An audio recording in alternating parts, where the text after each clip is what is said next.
শীতকাল মানেই বাঙালিদের কাছে নলেন গুড়। তাই সকালের নরম রোদ গায়ে মেখে আমরা আজকে চলেছি সেই নলেন গুড় অভিযানে।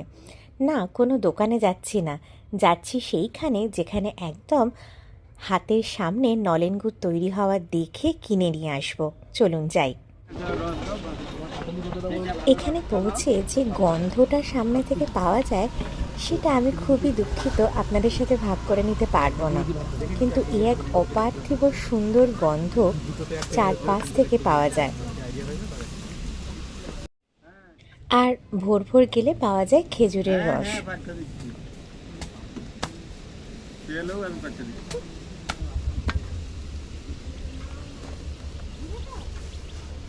কেমন খেতে খেয়েছো?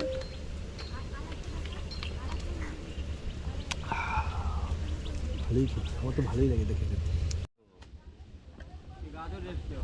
গাছেরও রেস্ট হয়, গাছ একদিন রেস্ট পাবে, তাহলে এত রস গাছটা পাবে কোথা থেকে?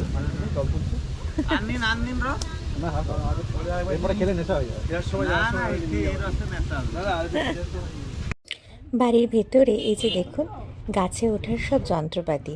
আমরা এসেছি এবারে গুড়টা বাড়ি নিয়ে যেতে। আগে থাকতে অর্ডার দিয়ে রেখেছিলাম, কারণ প্রতি বছর আমরা এনাদের কাছেই আসি, তাই ফোন নাম্বারটা সেভ করে রাখা আছে। ঝোলা গুড়, একটু দানাদার গুড় আর পাটালি, 3 রকমের গুড়ই আমরা বলে রেখেছিলাম, তাই এই দিদি আমাদের জন্য গুছিয়ে রেখেছিল। পাটালি হবে কতক্ষণে গো?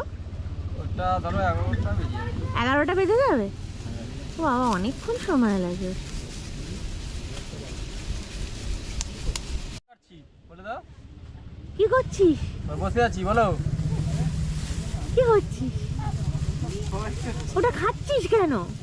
খাস না। বুঝতে পারছে না কি বলছে, বুঝতে পারছে, বলতে পারছে না। কথা বলে? হ্যাঁ। তোর নাম কি বল? নাম কি বল? বল। প্রতি বছর শীতের শুরু থেকে প্রায় সরস্বতী পুজো পর্যন্ত এনারা থাকেন সারা পরিবার নিয়ে আর গুড় বানান। আর আমরাও পেয়ে যাই হাতের সামনে একদম টাটকা তাজা বানানো গুড়, যা ফ্রিজের মধ্যে সংরক্ষিত থাকে সারা বছর।